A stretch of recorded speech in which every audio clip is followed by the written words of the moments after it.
Hello and welcome back to Japan Memo, the IISS Japan Chair Programme podcast. I'm Robert Ward, Japan Chair and Director of Geoeconomics and Strategy here at the IISS. Here we're joined by experts, strategists and practitioners to analyse why Japan matters in today's regional and global geopolitical landscape. Today we're excited to welcome three stellar guests, Professor Takahara Akio, Dr. Catherine Jones and Dr. Elizabeth Wishnick, to discuss Japan's position amid the tightening strategic cooperation between Russia and China.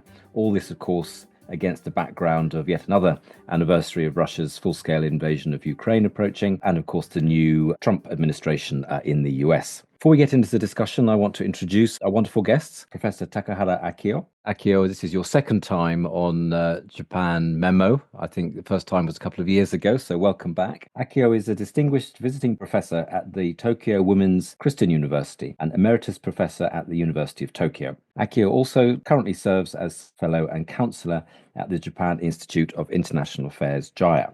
His research focuses on contemporary Chinese politics and diplomacy, including analysis of Japan-China relations. His most recent publications include How Do Smaller Countries in the Indo-Pacific Region Proactively Interact with China? An introduction, which he wrote, which appeared in the Journal of Contemporary East Asia Studies, and At the End of Strategic Patience, which is a chapter in CSIS report titled Defining Success, Does the United States Need an End State for its China Policy? That was published in 2024. Welcome, Akio. Thank you for the invitation. And our second guest is Dr. Catherine Jones. Kath is a lecturer at the University of St Andrews, and her work focuses on the intersection of security and development in East Asia. Through this lens, her work has explored China's engagement with international institutions, China-North Korea relations, and contributions to ocean governance. Kath's most recent publications include a chapter written along with Alex Bristow titled UK Agency on the Issue of Taiwan, which appeared in Roundtable Taiwan's Flashpoints and Asia's Middle Powers for the National Bureau of Asian Research, and Incredible UK, Assurance and Deterrence in UK's East Asia Policies,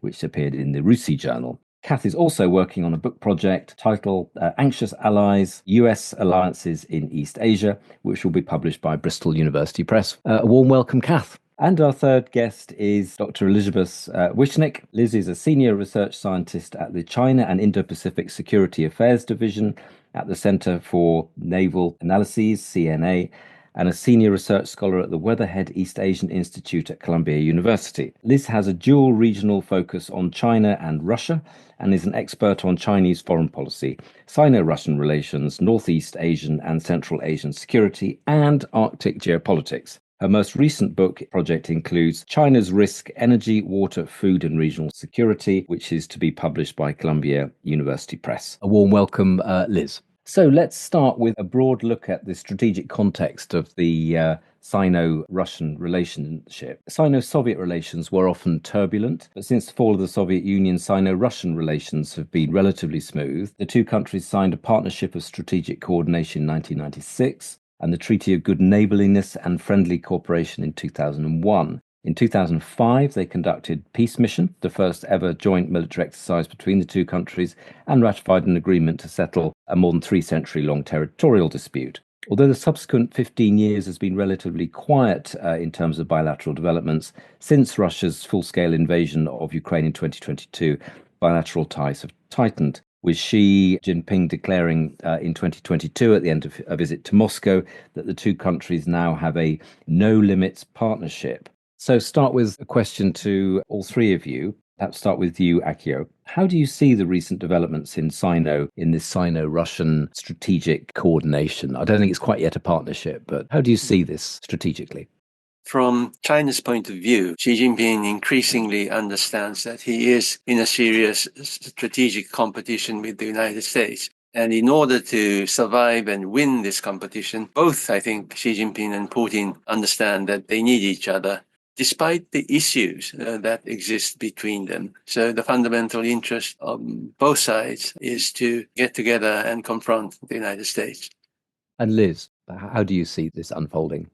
I think they've moved away from the no limits formulation, and that didn't last all that long. As of March 2023, they've been using the Chinese language that dates back to the Deng Xiaoping era of the three no's: no alliance, no confrontation, no targeting third parties. I agree with Akio that for China, the partnership makes strategic sense. It's similar for Putin. They both see the partnership bolstering their regime security and also preventing a two-front conflict from breaking out. But they have some different foreign policy priorities. And I think that's reflected in the fact that they decided to talk about a superior partnership, a new kind of relationship, not an alliance of the Cold War. Kath, you want to come in? One thing that I think is maybe useful in sort of thinking about Akio Sensei and Elizabeth Sensei's comments there, Wilkins came up with a way to discuss partnerships. And one of the things that their work looked at was, is this partnership goal-driven rather than threat-driven? And I think one of the things that maybe comes through from my fellow experts have said is what we've seen is a development of goals-driven partnership. But from what Elizabeth just noted, maybe some of those goals are beginning to tentatively diverge, and they're not necessarily perceiving exactly the same threat going forwards. And I think maybe it's helpful to position this in that sort of frame around what are their goals, what are their tensions, what are the potential divergences between them, and explore that rather than pursuing a sort of formulation around how tightly are they oriented. The other thing I would pull out is I think Russia was the first partner that China referred to as being for the new era. But the idea of a new era meaning under Xi Jinping's foreign policy outlook. That's probably a part of the frame of the relationship between China and Russia that's not necessarily explored to its full extent. That leads into, have they got the same goals long term? And I think this probably leans towards some of Elizabeth's other work on the Arctic of, are they in the same space long term in terms of their emphasis for the geopolitical changes that we might be seeing? So, Liz, you said about moving away from the no limits partnership, and Kath, you were talking about the divergence here. If we sort of overlay the new US administration on top of that, does that have an impact on this? Does it drive the two further apart? And obviously, Akio will be interested in the view from Tokyo there. Liz, do you want to take that first? Well, they did have a conversation, Xi and Putin, just after Trump's inauguration. So I think he's very much on their minds. What is this second administration going to portend for their own regional goals? They probably see some opportunity if the performance at Munich is any indication in terms of their ability to split NATO allies, the kinds of commitments the new administration is willing to entertain, the type of support that it's willing to provide to Ukraine. If you look at the joint statements between Xi and Putin, Xi is much more negative and apprehensive about the current international situation than at least Putin is willing to admit, which is striking because you would think that Xi is in the better position than Putin at the moment. But Xi feels the pressure of a worsening international environment. I think Kathy is right about the issue of threats and goals. For China, the Trump administration poses a whole host of new economic threats in addition to the political military ones, while Russia is much more insulated from some of these because of the nature of its resource exporting economy. So they do have different approaches to economic globalization that gives them a different vantage point to look at the Trump administration's impact on them. Perhaps that has something to do with Putin seeming to thrive on chaos, whereas China wants a more ordered world. Kath, what's your take on the impact of Trump 2 on this Sino-Russian relations? So, at the risk of being a hostage to fortune, there's maybe two things. One of them is picking up on Elizabeth's point about resources. One of the things that I think we've seen emerging, certainly in the last 18 months or so, is Russia is a little bit concerned about becoming a sort of resource exporter direct into China, and that being the relationship that's really substantial between them. And so if there is an opportunity for Russia to re-engage or open back up onto the world, it maybe also reduces Russia's reliance on China and the risk presented to Russia from that relationship. I'm sort of hesitant around what else it means. Akio Sensei has probably got some insights on how this was viewed in Japan. But one of my concerns is if the US is sort of reiterating that it's not going to be committing a large amount to European defences, does that mean that that has an implication for other relationships around the world, particularly for Japan? Maybe that opens up resources in other parts of the world for the US to commit. But also, does that mean that Japan's partners that it's been developing for a very long time of the relationship with the UK, for example, if the UK is committing itself as a result of Ukraine and the US statements, where does that mean that the UK is positioning its resources in relation to all of its other relationships? So I think that opens up a whole can of other things from what we might see after Munich. But I would say that all of that's very tentative because we're sort of effectively reading the tea leaves of what happens in between these statements of key personnel around the current Trump administration. So, Akio, you're sitting in Tokyo, and Japan's often struggled to triangulate relations with China, US, and Russia, these sort of big, great power relations, and Japan's moving inside the triangle. How do you read the impact of the second Trump administration on this Sino-Russian relations from Japan's point of view? Both countries are happy that Trump is shooting his own foot, as it were. China always wants to drive a wedge between the United States and Europe on the one hand and between the US and Japan on the other. From that viewpoint, I think they are watching very carefully what Trump is trying to do with Ukraine, with Europe. And the first Ishiba-Trump meeting, from our point of view, went rather well, more than what we expected. We never know what Trump will be saying tomorrow, so how his performance is going to affect the relationship between Washington and Tokyo is something that the Chinese are watching very, very closely. And how do you think people in Nagatacho and Kasumigaseki, how are they viewing what they have to do with regard to China and Russia, given the new administration in the US? As we are not sure what Trump will be doing, it's very difficult now at this point of time to concretely think about our strategy or tactics. No one can control Trump, right? The like-minded countries, or the countries in between these three big powers, Europeans, the Japanese, the Koreans, the Southeast Asians, we should all share this sense that we are in the same boat. and where we can cooperate, we will cooperate. We should have good communications all through.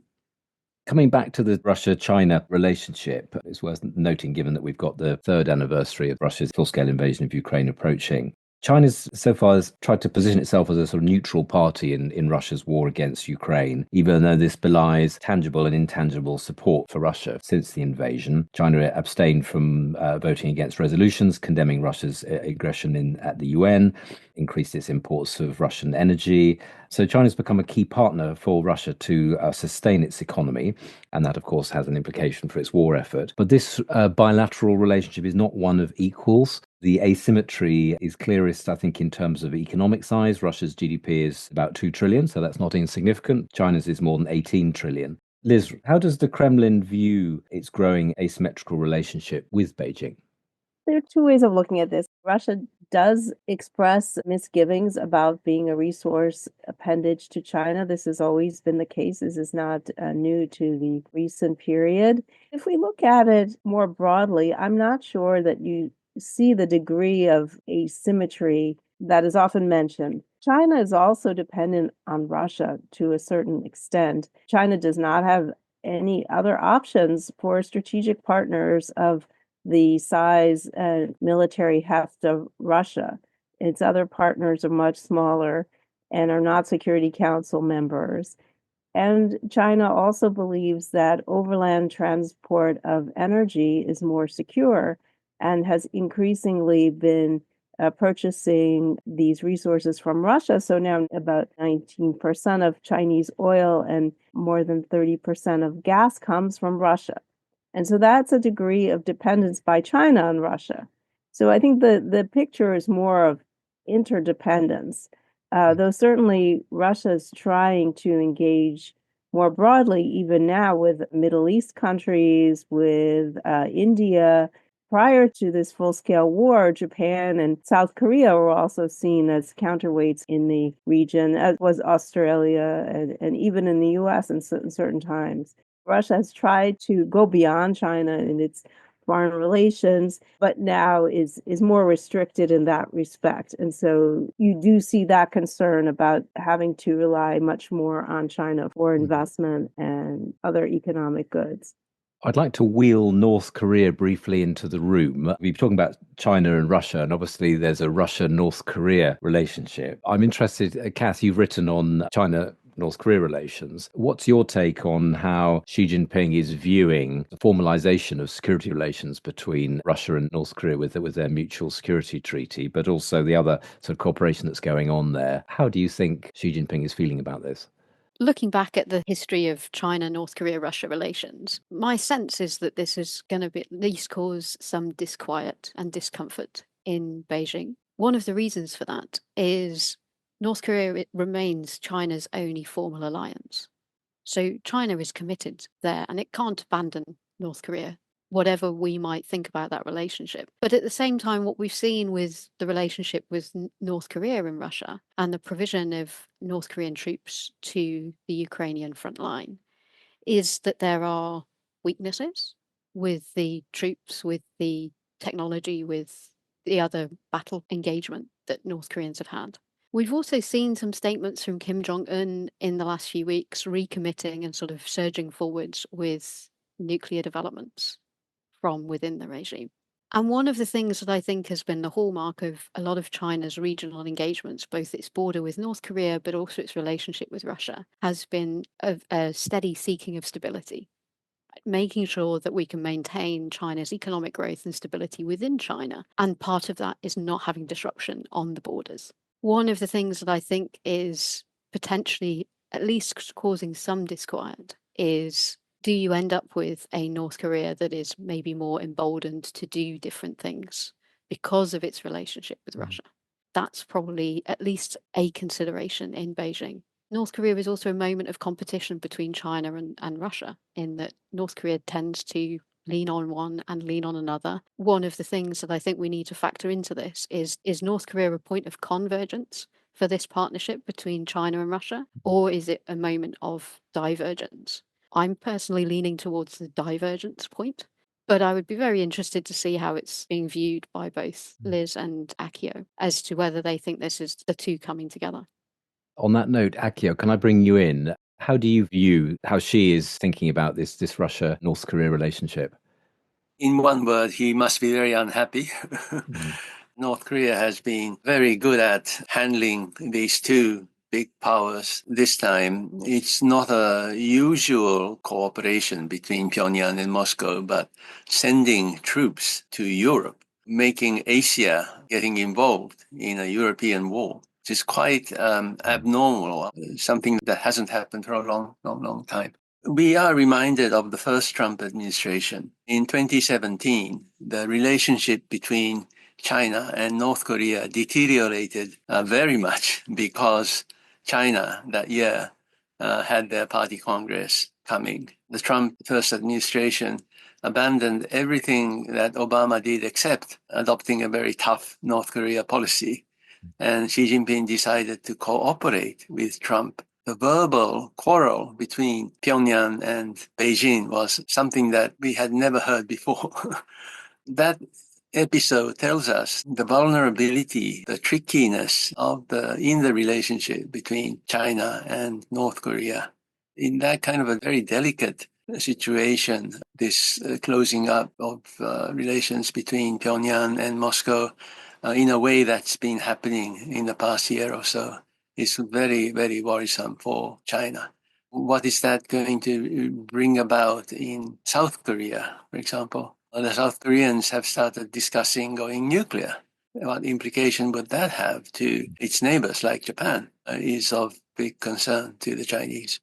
we're looking at the sort of Eurasian landmass, think about just briefly on Central Asia, it seemed to me that there was a kind of de facto split agreement to split influence in Central Asia between Russia and China. So Russia would have the military and political influence, and China would be doing the trade investment. Given China's more buoyant economy, the impact of Russia's war against Ukraine, the balance seems to have been tipped a bit. How do you think Russia views the growing influence of China in its backyard? I think that this division of labor is a bit misplaced. In the past, we underappreciated Russia's economic influence in the region and its longstanding ties to the elites in these countries. And it's true that China is now the number one trade partner and has been increasing its investments in the region and trying to engineer more regional infrastructure that serves its own export needs. And Russia had been wary of some of these schemes in the past. I just came back from Kazakhstan a few months ago, and there the perception is that Russian influence is increasing, not decreasing. Despite the increased activity by Chinese businesses. We see this in terms of Putin's very active diplomacy in the region, a lot of engagement with the leaders. We see the emulation by some of these leaders of some of the policies that Putin has implemented to safeguard authoritarianism from civil society. In the economic sector in particular, we see a lot of leverage by Russia. So Russia controls 80% of Kazakhstan's oil exports because the pipelines go through Russian territory. Kazakhstan is an enormous uranium producer, but relies on Russia for important aspects of that product cycle. I think if we look at the cultural ties, the ties between the oligarchs, it's true that China has a lot of capital to invest, but Russia is not giving up its sphere of influence easily and has been digging in rather than moving out. Let's move to focus the conversation a bit more on Japan now. One of the big challenges that's noted in whether it's defense white papers or other government communication is the security challenge to Japan from the Sino-Russian partnership, noted, of course, in Japanese defense white papers and publications. And China and Russia have been increasingly coordinating their security alignment. They're conducting joint military exercises and patrols around Japan. October 2021, the two countries had their first ever joint naval patrol, looping the loop around Japan. In November 2021, Russian aircraft overflew Chinese territory for the first time and vice versa. And they flew together over the Sea of Japan after that. These drills have also increased in frequency since Russia's full-scale invasion of Ukraine. So there seems to be, even though the military, they're not integrated in the way that, say, militaries in NATO, say, are and elsewhere, but there seems to be considerable potential for deeper ties between China's People's Liberation Army and the Russian armed forces. And this, of course, is having an impact on Japan around the Senkaku Diaoyu Islands in the East China Sea, which Japan controls and Russia claims, the Northern Territories, Southern Kurils in the north of Japan as well. And, of course, we have the Taiwan Strait concern. So, Akio, how do you evaluate Japan's response so far, and what do you think it should do given these new challenges to its security? Robert, before I answer this question, can I just mention a little bit about Central Asia? Yes, of course. Share you one observation, something that happened in May 2023. The Japanese were hosting the G7 summit meeting in Hiroshima. Xi Jinping convened the China Central Asia summit meeting in a city called Xi'an, used to be Chang'an in the Tang Dynasty days.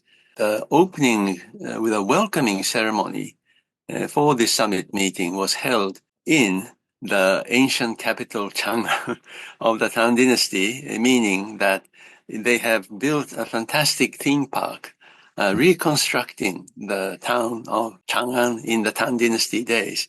And the way Xi Jinping received the leaders one by one was just like the five kings of the Western region paying tribute, paying a visit to the Tang Dynasty emperor.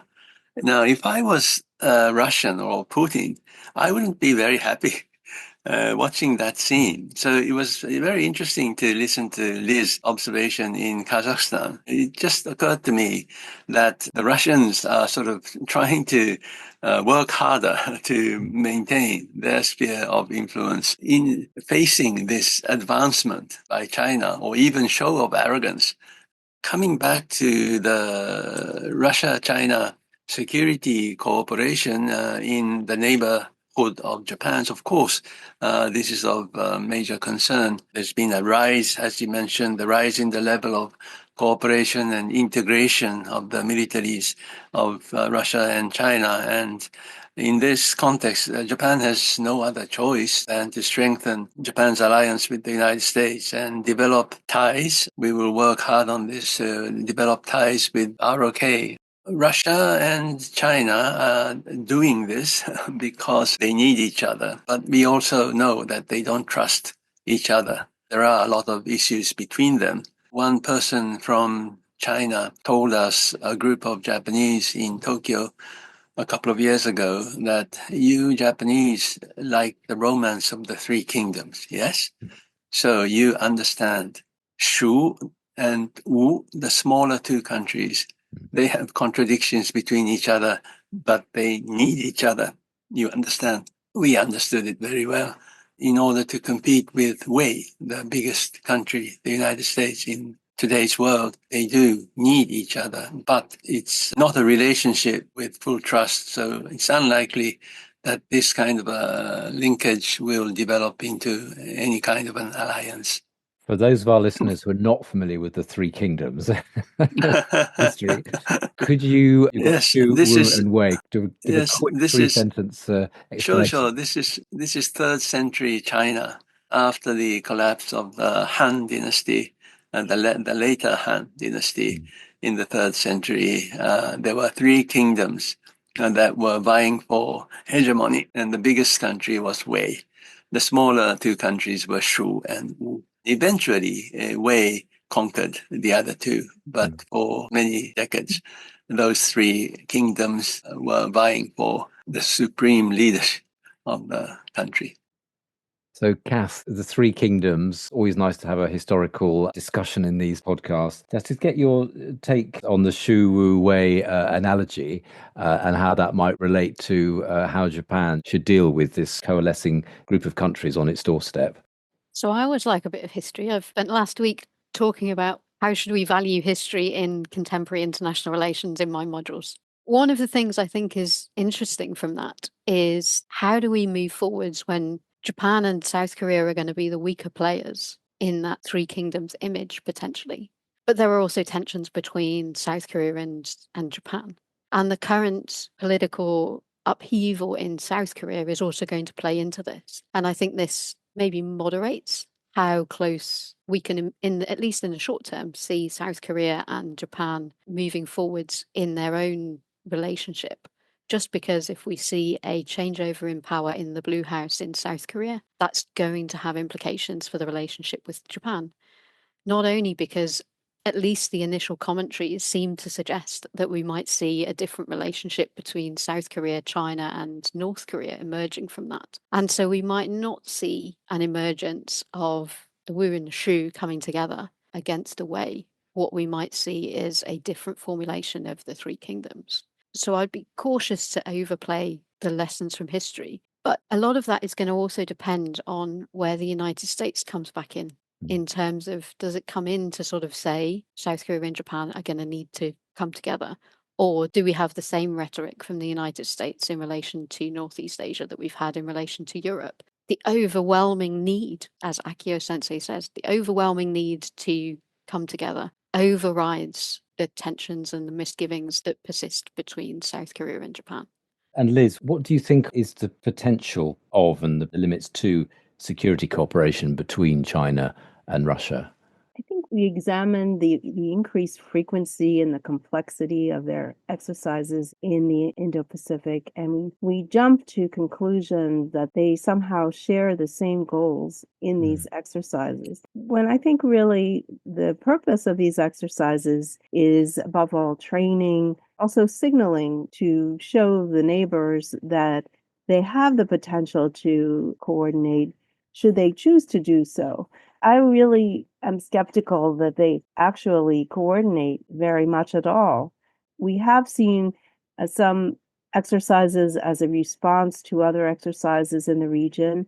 And we've also seen them as a signal that they can apply pressure when they want to. We've seen that in the North Pacific with a series of exercises, the Alaskan coast, for example. They feel pressure from the US on their coastal areas, and so they're going to do the same with respect to the US. There is this issue of how much coordination do they actually want? And that goes back to Kat's earlier point about goals and threats, and they share a threat perception, but do they have the same goals in responding to it?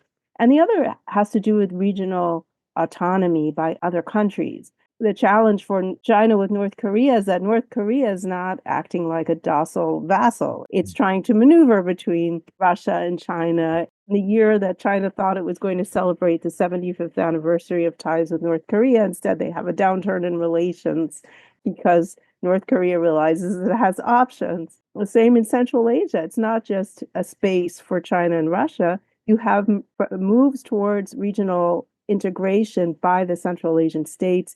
You have interest in engaging with Turkey and other countries outside of the neighborhood. The ability of China and Russia to act jointly also depends on what is happening in the different regions. What Japan and South Korea are going to do is just as important as what the great powers are going to do. Who knows what the Trump administration is going to do? Japan, South Korea are in the region. They're going to be planning their own interactions independently.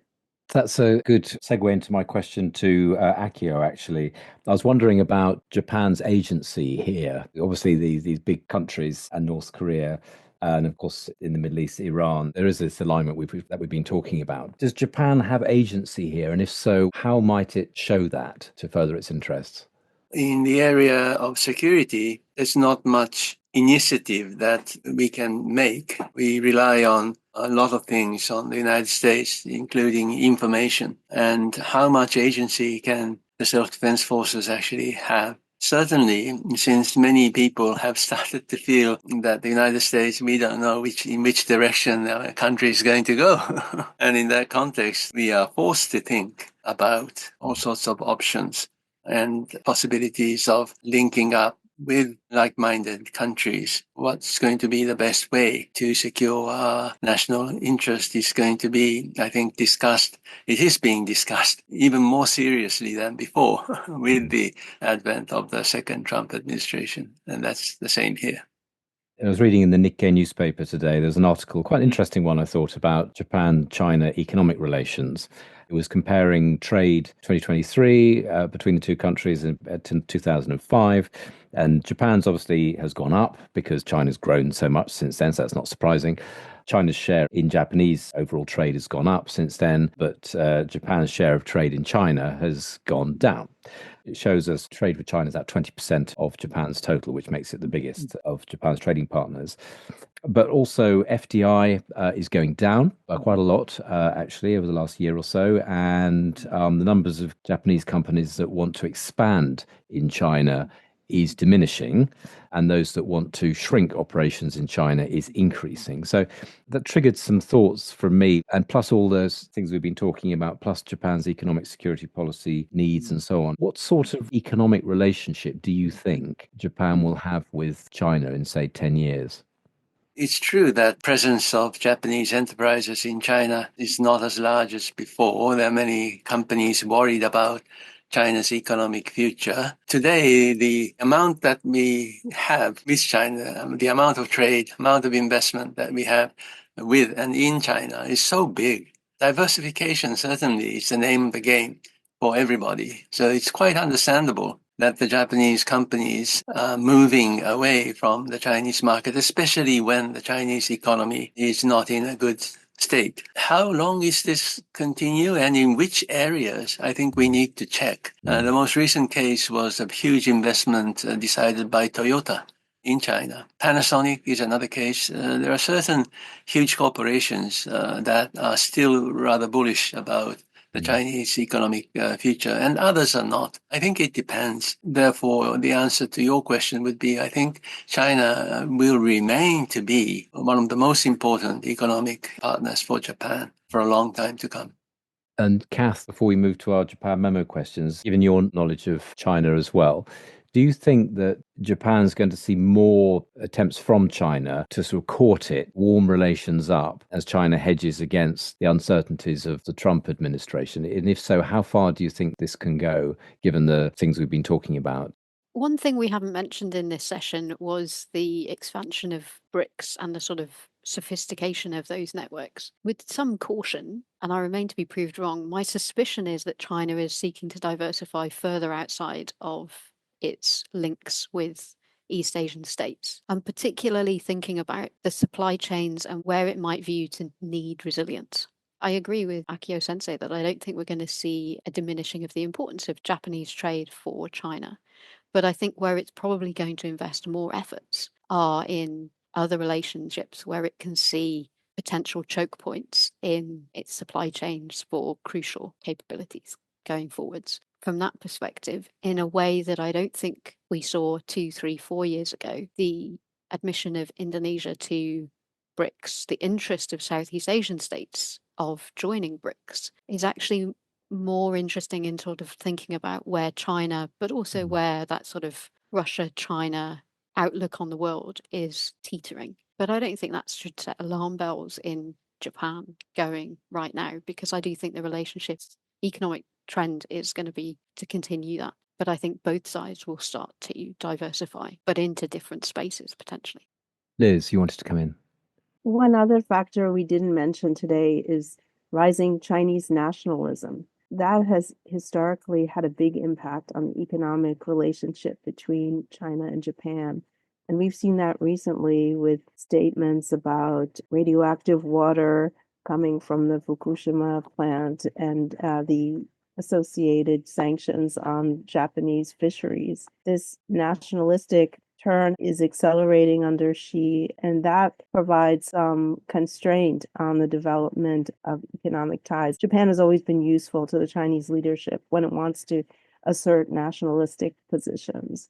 And so even if there's an interest by Japanese companies and by Chinese companies in engaging economically, there can be these political factors that come up that are counterproductive to these trends. I agree that BRICS is an interesting new factor, but I'm not sure that China and Russia actually coordinate there either. I think they have very, very different angles in terms of what they're trying to get from engaging with the developing world. That's another space to watch for their future interactions. Kath, you have something you want to add? I would entirely agree that BRICS may not form a space in which China and Russia are trying to work together to operate in certain spaces. But some of the trends from within BRICS that have surprised me around how can we exchange currencies and do trade in a different way, I think are really interesting, even if it means that Russia and China are competing in developing spaces. The ability to set up networks and to sort of develop this sort of exchange mechanisms within the BRICS grouping is really interesting. And it goes to things like, how does that affect the opportunities to trade and develop links with other spaces? So I would agree with Elizabeth that it can be overstated, but I think it's an interesting one to watch. And lastly, before we move to our Japan memo questions, is Russia energy and Japan. Obviously, Japan has very fragile energy security and still imports Russian gas. Even though I can see the economic rationale for it, it's always struck me as a sort of vulnerability within Japan's geopolitical tool set to have this reliance still on Russian gas. Akio, or Liz or Kath, actually, I wonder if you have anything to add on Japan and energy issues and Russia. Europe still imports a lot of gas from Russia. The figure I saw was in 2023 of the imports, 15% came from Russia. I mean, the European imports of gas. So from Russia's point of view, I suppose energy resources is such an important asset today. And from the Japanese point of view and from the European point of view, I suppose, once again, diversification is something that we must pursue. And in this context, it was an achievement when Mr. Ishiba met with President Trump. They agreed to increase from the Japanese point of view, import of LNG from the United States. Those kinds of activities, we need more. Liz. Japan now gets 9% of its LNG from Russia. And it secured a carve out from the sanctions to maintain its investment in Sakhalin for this purpose. It's true that Japan could diversify once the contract with Sakhalin is up in a few years. It could increase its deliveries from the US or Australia or Canada, for example. The energy relationship between Russia and Japan is not just about energy. It's also about expectations from each side that have been not very really realistic.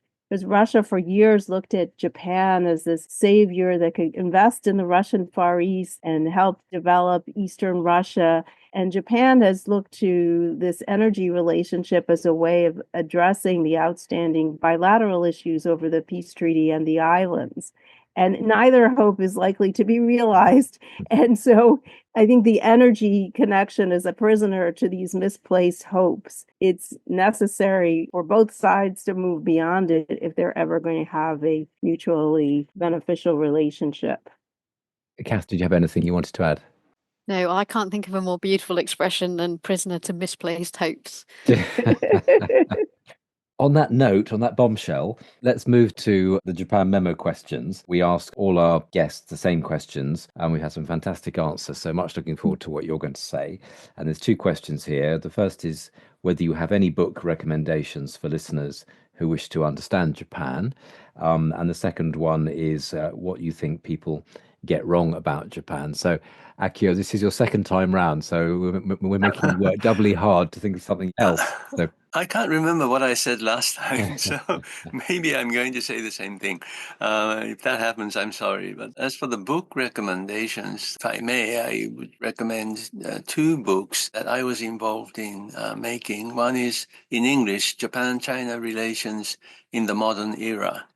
And that was published by Routledge in 2017. Originally, this was first published in Japanese as a textbook for university student level. Later, it was translated. And I think it's a very convenient book if you want to have an overview of Japan-China relations in the 20th century. Another book is in Japanese. It's also on Japan-China relations. It's in Japanese, it's Nichu Kankei 2001から2022 Japan-China relations from 2001 to 2022. I co-edited this book that was published from the University of Tokyo Press 2 years ago. So what do I think people often get wrong about Japan? Many people think Japan and China are always quarreling and competing, but that's not true. I mean, we do a lot of cooperation between Japan and China. Once, I think it was about a year ago, one reporter, a media reporter from Africa came to see me, and we had a conversation over Japan-China relations, and I told him that, well, Japan to this day remains the largest donor to China. We helped China develop in a big way, and he was shocked. He was surprised. He had never heard about that. as if by magic, Akio, I have your book here Oh, sitting on my desk. great. So yes, Thank you. very recommendable. Thank you, Akio. Kath, I'm maybe going to go extremely left field with my book. I run the risk of favoritism among my Japan watching friends. But it's interesting that history came up earlier in this podcast because my recommendation was going to be all of the books of Shisaku Endo because I started reading them a very long time before I got into looking at Northeast Asia, but sort of understanding some of the culture, history, dynamics of Japan within the region and outside of the region, I think can never be overstated. Those would be my recommendations. so you're recommending all the books, but which one really grabs you? I like Silence, but I thought The Samurai was also a really interesting sort of political puzzle at the heart of it. I think, like Akio Sensei, I'm going to try and push for two books. Excellent. And what do you think people often get wrong about Japan, Kath? Japan sort of occupies this space that's referred to as terms, right? So Japan as a pacifist state and Japan as the land of Hello Kitty, but also having, as Akio Sensei said, oh, we've got a hostile relationship between Japan and China, which belies the reality underneath. I think there is a tendency to try and imagine Japan as being a thing that they can capture in a few sentences. And there's a huge amount of complexity and layers of relationships. And it's not static. Even within Article 9 of the Constitution, we've seen great progress and development of interpretation in these things. trying to summarize Japan in quite simplistic terms overlooks all of these complex relationships and innovations and creativity. Interesting. Thank you, Kath. And Liz. In answering this question, I realized that we have a great shortage of books on Russia, China, Japan relations. In fact, I could not find one in English. And so I would encourage young scholars and more experienced scholars to take a look at this question if you have the interest in the languages, because it's a real hole in the literature. However, there is a book I would recommend about Russia in Asia, which is also a neglected topic, and that's Charles Ziegler's 2024 book from Oxford, Russia and the Pacific. We can learn much about Japan from understanding its relations with Russia. Personally, I was involved in an edited volume project edited by Gaia Christofferson called Russia in the Indo-Pacific, published by Routledge in 2022. And there we find Tsuneo Akaha's last publication on Russia and Japan, and also a very interesting contribution by the Chinese historian Feng Yujun on Russia's meaning for China. So I would recommend that one as well to you.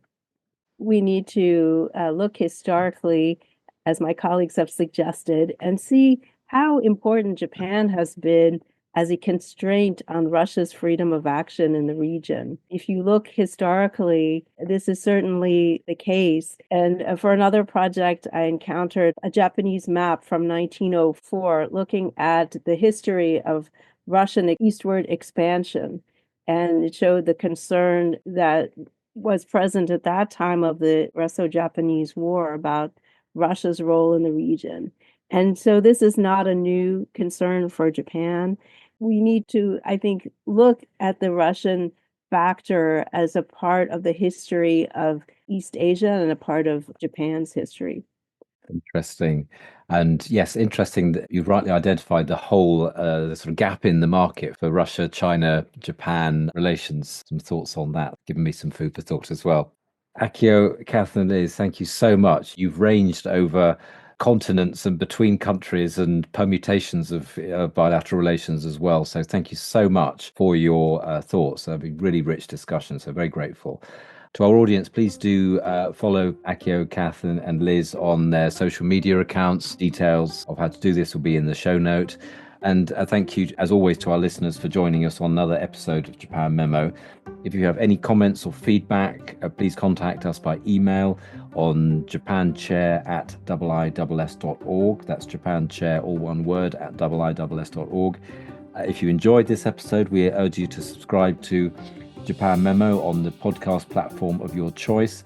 And for more insightful analysis, I also encourage you to look at past research from the Japan Chair Programme and the IISS more broadly on our website. So thank you to our guests and thank you, listeners, and see you next time. Goodbye.